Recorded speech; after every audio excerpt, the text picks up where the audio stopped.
Afternoon my sweet student, I am Sushmita Yadav. आप लोगों का स्टडी पॉइंट सेंटर में स्वागत करते हैं। आज हम आप लोगों को बताएंगे प्रेजेंट इंडेफिनिट टेंस। हमने आप लोगों को कार्ड के माध्यम से बताया है कि टेंस के कितने प्रकार होते हैं और प्रकार के कितने प्रकार होते हैं, हमने आप लोगों को बताया है। तो आज हम एक एक का डिटेल करेंगे। सबसे पहले हम बताएंगे present indefinite tense. Present indefinite tense देखिए, हमने लिखा है present indefinite tense affirmative sentence. तो प्रेजेंट इंडेफिनिट टेंस का आज हम आप लोगों को पहले पहचान बताएंगे, फिर उसके बाद आपको उसके अनुवाद के नियम बताएंगे। तो सबसे पहले आते हैं हम पहचान पर। प्रेजेंट इंडेफिनिट टेंस की पहचान क्या होती है। तो सबसे पहले जानिए कि प्रेजेंट इंडेफिनिट की पहचान है क्या। इस टेंस के वाक्यों के अंत में ता है, ते हैं, ती हैं, ता हूँ आदि शब्द आते हैं। वर्तमान समय में काम का करना या होना पाया जाता है। ये आपकी क्या है, प्रेजेंट टेंस की पहचान है। प्रेजेंट टेंस को अगर कोई भी एक सेंटेंस लिख देता है व्यक्ति, तो पूछेगा कि ये कौन सा टेंस है, तो आपको समझ में नहीं आएगा। लेकिन अगर आप जब टेंस को पढ़े रहोगे तो आपको समझ में आएगा। आप पहले टेंस के लास्ट में जाओगे और लास्ट में जाने के बाद क्रिया के अंत में आपको देखना पड़ेगा। ये नहीं है कि आपको ऑब्जेक्ट के अंत में देखना होगा या फिर जो भी वाक्य होगा उसके लास्ट में आपको देखना होगा कि उसके अंत में है क्या।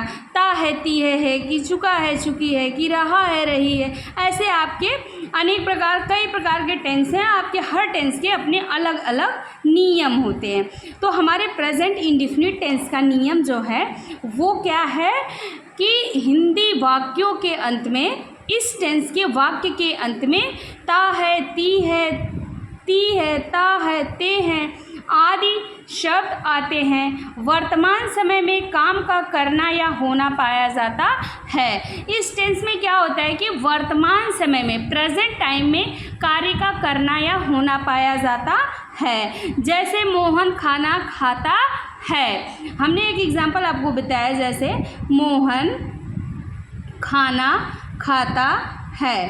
तो ये मोहन खाना खाता है।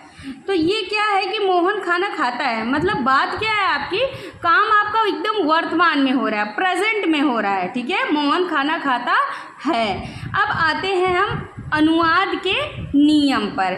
ठीक है, इन वाक्यों की अंग्रेजी बनाने के लिए सर्वप्रथम कर्ता, फिर मुख्य क्रिया तथा बाद में कर्म लगाते हैं। तो इस टेंस का जो नियम है, इसका जब हम ट्रांसलेट करते हैं तो सबसे पहले हम सब्जेक्ट लिखते हैं। ठीक है, क्या लिखते हैं, सबसे पहले हम सब्जेक्ट लिखते हैं। फिर उसके बाद इसमें कोई हेल्पिंग वर्ब नहीं लगती है। उसके बाद हम लिखते हैं और वो मेन वर्ब। फिर उसके बाद हम लिखते हैं ऑब्जेक्ट, और उसके बाद अगर होता है तो हम अदर वर्ड भी लिख देते हैं। ये इसका नियम है। ये आपके ट्रांसलेट का हम ये एक रूल है आपका अलग से बनाया है, subject plus main verb plus object. ठीक है, तो अनुवाद के नियम।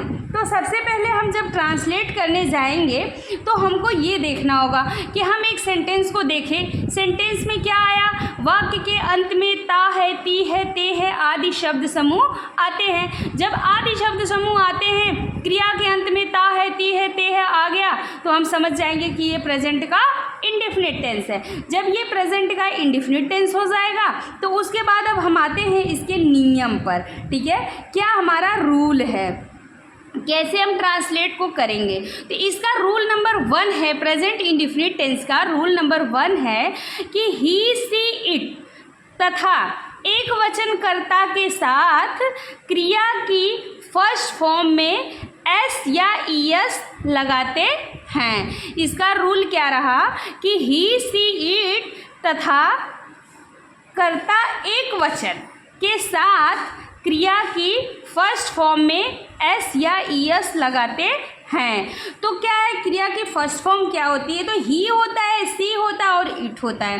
आपको पता होगा ही मीन्स होता है वह और सी मीन्स होता है वह, और ये आपका ही जो है ये अभी हम आप लोगों को वीडियो के माध्यम से जेंडर को बताए हैं, जेंडर क्या होता है। तो ये आपका ही यूज होता है जब मास्कुलिन जेंडर होता है, और ये सी आपका जब होता है जब फेमिनिन जेंडर होता है। मतलब ये पुरुष जाति का बोध कराता है और इससे ये वह स्त्री के लिए लगता है, लेकिन दोनों का अर्थ सेम है, वह ही है। जैसे वह खाना खाता है तो हो जाएगा ही, और अगर कहते हैं कि वह खाना खाती है तो उसके लिए हम लगाएंगे सी। और ये है इट। इट जो है इसको हम जैसे मौसम है, आपका दिन है, जैसे आज रविवार है, तो इसके लिए जब हमें सब्जेक्ट का पता नहीं रहता है वहाँ पे हम इट का यूज करते हैं। तो ही सी इट तथा एक वचनकर्ता के साथ क्रिया की फर्स्ट फॉर्म में एस या ईएस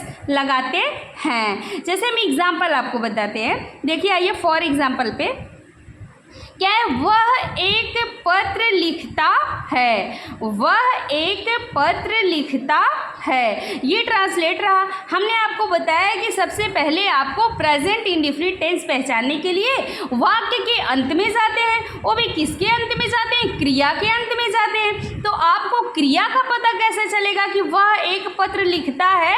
इस सेंटेंस में क्रिया क्या है? तो जो वाक्य में कार्य होता है, जो हम वाक्य है ये आपका, इस वाक्य में जो कार्य होता है उसी को क्रिया कहा जाता है, जो मुख्य रूप से कार्य होता है। जैसे वह एक पत्र लिखता है, तो इस सेंटेंस में कार्य कौन सा हो रहा है? लिखने का कार्य हो रहा है। तो हमको पता है कि लिखना इसमें जो कार्य हो रहा है वही हमारी क्रिया है। उसके अंत में देखते हैं तो ता है आ गया है, तो इसका मतलब ये प्रेजेंट इंडेफिनिट टेंस है। जब ये प्रेजेंट इंडेफिनिट टेंस है तो हम आते हैं इसके सब्जेक्ट के पास। तो हमें क्या करना है? अब हमें ये नहीं पता है कि इसमें सब्जेक्ट क्या है। जब हमें सब्जेक्ट नहीं पता है तो हम वाक्य में कौन से प्रश्न करेंगे? किसे प्रश्न करोगे वाक्य में? कौन से प्रश्न करोगे? कौन एक पत्र लिखता है? तो आपको आंसर में मिल करके आ जाएगा कि वह। क्या मिल जाएगा आंसर में? वह। तो हम सबसे पहले किसकी अंग्रेजी बनाएंगे? वह की। हमने सबसे पहले लिखा ही, फिर उसके बाद हमने यहाँ पे आपको स्ट्रक्चर में बताया है कि उसके बाद मेन वर्ब लिखनी है। ठीक है, क्या लिखनी है? मेन वर्ब लिखनी है। सब्जेक्ट के जस्ट बाद हमें मेन वर्ब लिखनी है। तो मुख्य क्रिया हमने पहले ही बताया, वाक्य में कार्य का जो होना पाया जाता है। तो फिर उसके बाद हम लिखेंगे ही राइट। ठीक है, जब हम लिखेंगे ही राइट, फिर उसके बाद हमें देखना है कि सब्जेक्ट जो हमारा है ये कर्ता एक वचन है या कुछ और है। तो हमें क्या पता चला कि ये हमारा कर्ता एक वचन है। अब इसमें हमें यस या ईएस लगाना है, तो हम राइट के साथ एस लगा देंगे, हो जाएगा ही राइट्स। फिर क्या लिखा? हमने बताया है अभी आपको कि ऑब्जेक्ट लिखना है। ठीक है, तो अब हमारा ऑब्जेक्ट क्या हो जाएगा?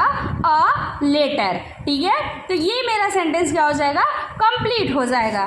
फिर उसके बाद हम आते हैं रूल नंबर 2 पर। रूल नंबर 2 बताता है कि इस टेंस की अंग्रेजी बनाते समय आई, बी, यू, दे तथा बहुवचनकर्ता के साथ क्रिया की फर्स्ट फॉर्म आती है और उसमें एस या ईएस नहीं लगाते हैं। क्या इसमें बताया गया? अभी जो हमने पहला रूल पढ़ाया है आप लोगों को, रूल नंबर 1 ट्रांसलेट का, उसमें हमने बताया है कि ही, सी, इट तथा एक वचनकर्ता के साथ क्रिया की फर्स्ट फॉर्म तो लगती है, लेकिन उसमें एस या ईएस लगाते हैं। ठीक है, तो हमने ट्रांसलेट किया तो कहा कि ही राइट्स अ लेटर, लेकिन रूल नंबर 2 क्या कह रहा है? रूल नंबर 2 कह रहा है कि आई, वी, यू, दे तथा बहुवचनकर्ता के साथ मुख्य क्रिया में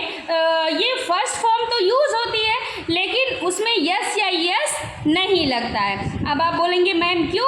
अरे मैम क्यों नहीं, ये इसका क्या है? ट्रांसलेट का रूल है कि एक वचनकर्ता में एस या ईएस लगेगा और बहुवचनकर्ता में एस या ईएस नहीं लगेगा। वीडियो को देखते देखते लाइक और सब्सक्राइब करना ना भूलें।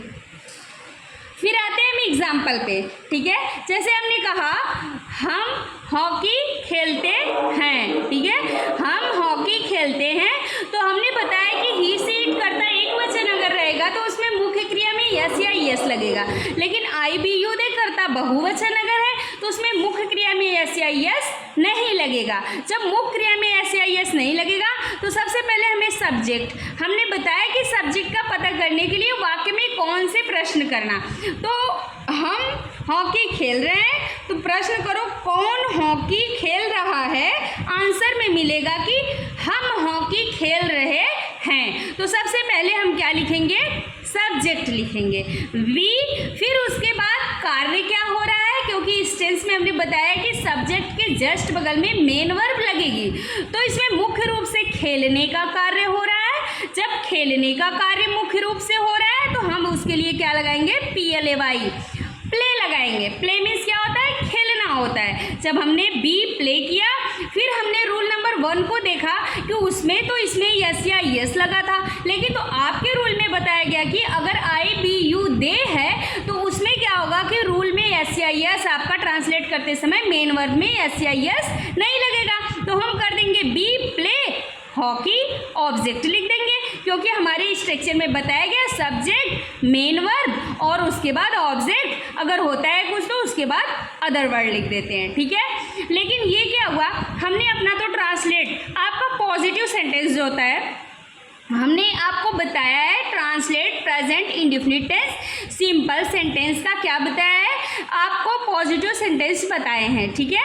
फिर उसके बाद हम क्या कहते हैं कि ये तो हमने आपको ट्रांसलेट बता दिया कि ही सी इट करता एक वचन के साथ एस या यस लगता है और आई बी यू दे करता बहुवचन के साथ मुख्य क्रिया में एस या यस नहीं लगता है, और ट्रांसलेट के नियम भी बता दिए, ठीक। लेकिन आपका एक प्रश्न और उठेगा, मैम क्यों एक में यस या यस लगता है, आप बोल रहे हो कि मुख्य क्रिया में यस या यस लगेगा। मानो आपने तो ये कंफर्म कर दिया कि आई बी यू दे करता बहुवचन जो है उसके साथ मुख्य क्रिया में यस या यस नहीं लगेगा, लेकिन ये बताया कि ही सी इट जो होता है करता एक वचन जो होता है उसके साथ मुख्य क्रिया में यस या ईएस लगेगा। तो बताइए मैम ये यस कहाँ लगेगा और ईएस कहाँ लगेगा। इस बात को कंफर्म करने के लिए हम अपने से किसी भी बुक या किसी भी नोटबुक का नहीं, ये मेरे दिमाग का एक रूल रहा। क्या रहा, रूल नंबर 3, जिन क्रियाओं के अंत में आप लोग लर्न कर लीजिए OSSCHSH, जिन क्रियाओं के अंत में OSSCHSH